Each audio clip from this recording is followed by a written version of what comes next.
Grab a powder pillow. This is the total chlorine. This is the free chlorine. So after you hit 0, you're gonna open it back up. You're gonna put the pillow in. Swirl it around. It should turn pink. And then hit the read button. It does not take any time. Chlorine's very quick, very fast. So your total chlorine level is 4.7. Is that good? Yeah, that's pretty. So here's the deal. Total chlorine doesn't have a limit because we really just want to see it's in there. What really matters is your free chlorine level. You want to be between 0.2 and above 0.2 pretty much at all times. Sometimes it's higher or lower depending on what's going on with our brominator, but above 0.2. That's the wrong one, yeah. Yeah. Yep, so total chlorine just says record, free chlorine says 0.2 to 0.5. You know, let me take a picture of that sheet real quick because I need to get you guys new ones and this is the way I'll remember to do it.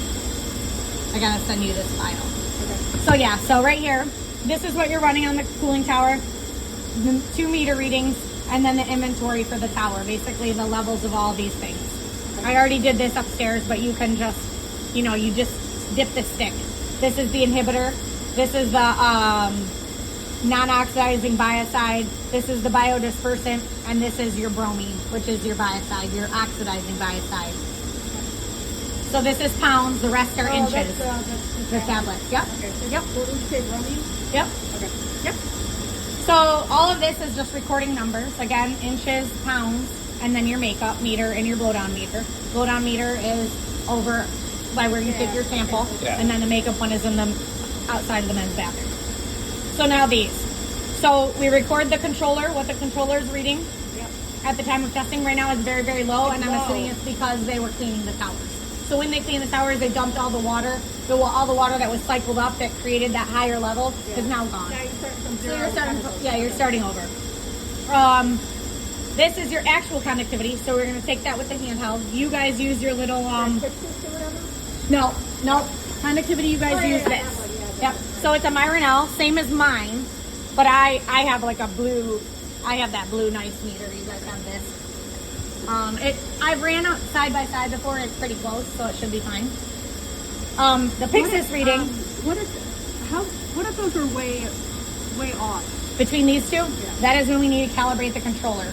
If you get to that point, what's way off? I mean, Yeah, you tell me. I come in once a week, and typically I don't see it over 100 off. If it's less than 100 off, I leave it. Okay. Because the more you calibrate it, the less it has like a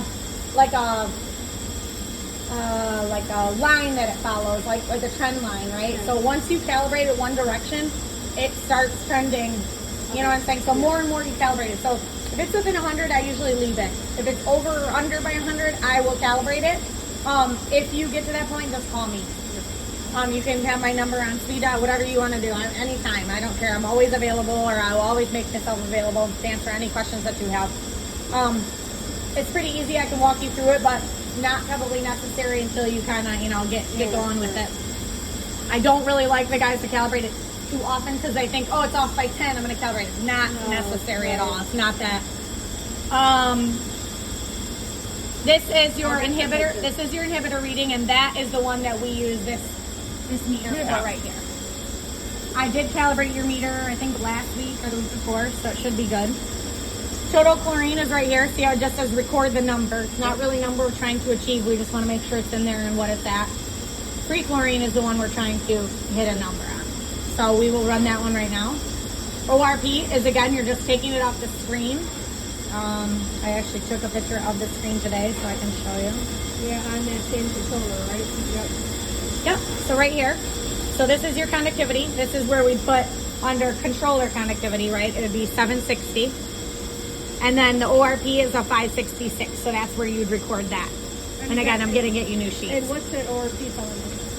The ORP tells you, it's called oxidation reduction potential, and basically it's I know, you don't even need to really know. All you need to know is it's an indication of how much chlorine, free chlorine, or biocide, that particular biocide, not any biocide, but because we're using an oxidizing biocide, we're able to, like chlorine, bromine, you're able to use ORP as your way of kind of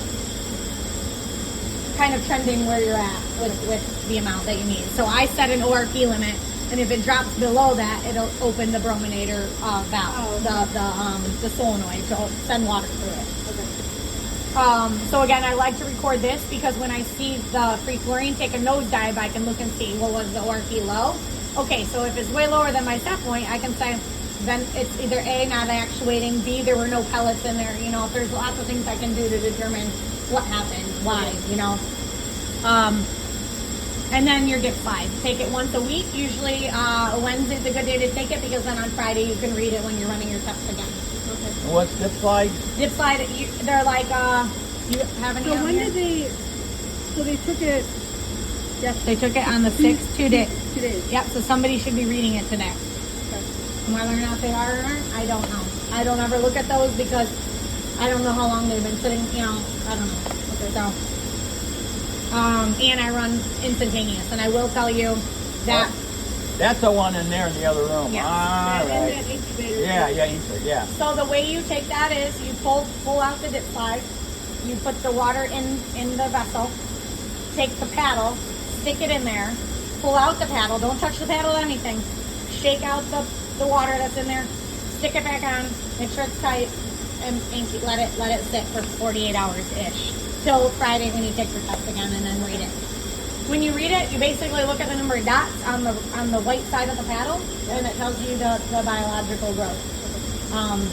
And there's like they got that chart. Yeah, there's a chart there that you can kind of see. So if there's 0 dots, it's pretty much nothing. If there's like just a couple dots, I would say it's like 10 to the 1, then 10 to the 2, 10 to the 3, 10 to the 4. Okay. I will tell you that I just ran my instantaneous, and with the free chlorine level being probably where it's at, or the total chlorine, there's not much going in there. It also probably is an indication because they just clean. So there shouldn't be There anything. shouldn't be anything in there. Right. So, and that's what I got, so that's good. Okay. So let's go back over here. I'm going to get this now, and I'm going to do so we did total chlorine, now I'm going to do free chlorine. So again, same kind of thing.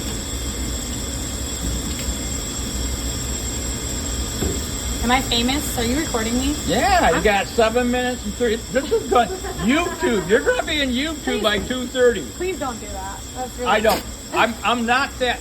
Anna can attest. I'm not that good on the telephone. Not that tech savvy. No. It's not going to happen. You're not going viral with Steve. No. No. Okay, so again, I rinsed it out with the sample, filled it up to the 10 mil mark, cover it, hit the 0 button,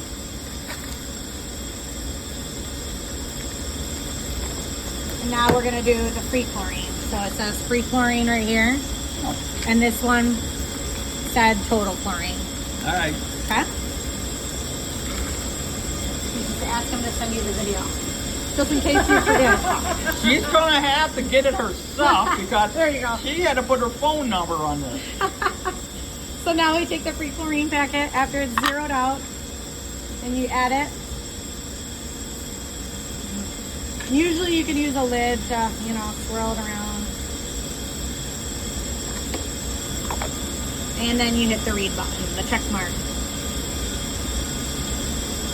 0.7. So we're a little bit higher. That's okay. Again, they just cleaned the tower. Okay. I want to see a residual more so than I don't. At this point, because it's slightly high, I will probably make a slight adjustment to that ORP, but I may not because they just cleaned it. So I may Right. just wait till next week, Let it run. let it ride, and then see. If there's something that's going on that could have affected my reading, I don't make adjustments because then you're just chasing your tail, So now I'm going to record that over here. All right. So And now that was free chlorine. this is free chlorine, yep. All right. So now you want to just make sure that you clean this out. This the little vial here that you use. So I just used a little bit of RO water. And then store it upside down. Turn off your meter. Put it away. And then we're done with that one. We'll do Pyxis next, which is your inhibitor level. And again, being that your conductivity is 760 and typically we're around 11 or 1200, 1300, I expect my inhibitor to be low. We want between 90 and 110 ppm, and that is on the sheet. With that being said, there's very little adjustments you usually have to make to that because it all feeds based on blowdown. When you blow down chemistry, you lose it. Right. The controller records that. It says, okay, I need to feed it for this amount of time. Being that we just lost a bunch of water manually and it didn't go through the blowdown, you're gonna be low. It's gonna take some days for that to say, okay, I need to feed, I need to pick it up. It's fine, that's okay. If you see the conductivity low, your inhibitor should technically be a little low. So, just turn it on by hitting OK. Triple rinse the sample cell.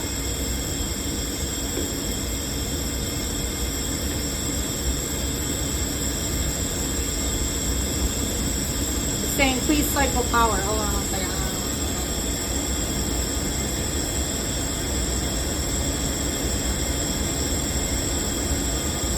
Yeah, functioning. We don't have any money to fund this yet. We are going to start a Pixis fund.